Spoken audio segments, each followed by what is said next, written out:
Okay, this is Unit 1 for AP Chemistry, technically Unit 0 because it's review. These are the topics we're supposed to be discussing with Unit 1. And this is a list of things that we'll be going through. Scientific method, you guys have been through it, through all your science classes. Scientific method is just an approach that we take to solving a problem in a logical, repeatable fashion. That is the main thing. You can have qualitative and quantitative observations. Quantitative observations are with numbers, and qualitative are descriptions. A hypothesis is your best guess based on evidence and research that you have on what you think the outcome will be. Once you've done your research, then you'll design an experiment and you will do the experiment and see if it justifies and matches up with your hypothesis. If it does not mean your hypothesis is wrong. You have to go back and revamp and look to make sure you didn't have an experimental error. If you know that you didn't have an experimental error, then possibly you'll have to revamp your hypothesis. Outcomes for the long term. So some things we'll be talking about throughout the year is theories and laws. Theory is not fully proven. It has good evidence for it. It has hypotheses and experiments that provide an overall explanation to some natural phenomenon, but it doesn't 100% prove it. Now, Einstein's theory of gravity, which they use elastic clips to help prove that, or the Big Bang Theory. A natural law is the same observation applies to many different systems. So, Newton's law of motion, F equals ma. You have fundamental SI units, and you've seen these throughout your science career. Just a reminder about those. And then you have the Celsius and Kelvin scale, and you do have Fahrenheit, but we don't use Fahrenheit that much. You'll be going between the Celsius and the Kelvin, and you should remember how to transfer. Going from your Celsius to Kelvin, you simply add 273 to the Celsius. SI prefixes common to chemistry. Throughout the term, you may be expected to use some of these, especially with the nano and the micro. So familiarize yourself with that.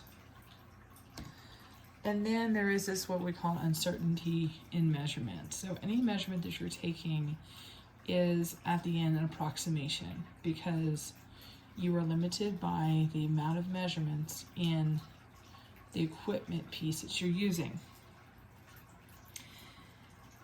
So there's always some amount of uncertainty that there is there.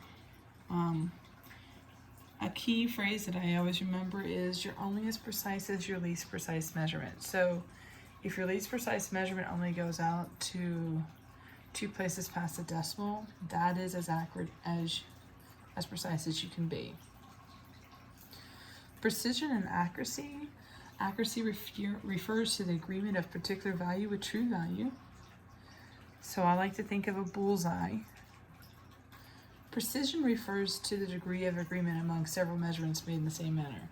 So for me, precision is referring to how well I hit the target. So if they're grouped together into measurements, that means I'm being precise, but I may not be accurate because I didn't exactly hit the mark. Accuracy refers to bullseye. Types of error, you have random error. You are unable to determine where the error is coming from. Measurement has an equal probability of being high or being low. A systematic error, you can determine that error. Usually it's a measuring error. It occurs in the same direction, same time. It's high, it's low. It could be a poor technique, incorrect calibration. But when you have that type of error, your measurements are precise, but they're just not accurate. Sig fig rules. Non-zero integers always count as significant figures. So 3, 4, 5, 6 has 4 sig figs because there's no non-zeros in there. Leading zeros do not count as sig figs. So when they're out front like this, those don't count. This one only has 3 sig figs. Captive zeros always count. So when I've captured a zero between two non-sigs, that makes it significant. Trailing zeros are significant only if the number contains a decimal point. So in this case, since I have a decimal point, it's saying that I measured to that amount, and I have 4 sig figs. And exact numbers have an infinite number of significant figures. So if you're doing a conversion, 1 equals 2.54, then you have an undetermined amount. Multiplication and division, the number of sig figs in the result equals the number of the least precise measurement used in the calculation. So on this calculation here, I have 1 past the decimal, so I can't record 12.76. I can only have 2, so I'm going to record 13. Addition and subtraction, the number of decimal points in the result equals the number of decimal places in the least precise measurement. So here I only have 1 past the decimal, here I have 3 past the decimal.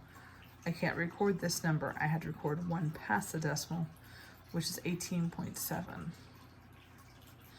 I found this from another teacher's website, and I really liked it, okay? All non-zeros are significant. Zeros might or might not be, and that's usually where the confusion comes from. And so he suggested the box and dot method to determine sig figs, okay? So you identify the leftmost and rightmost non-zeros, okay? You're going to draw a box around those and everything in between. And everything in the box is significant.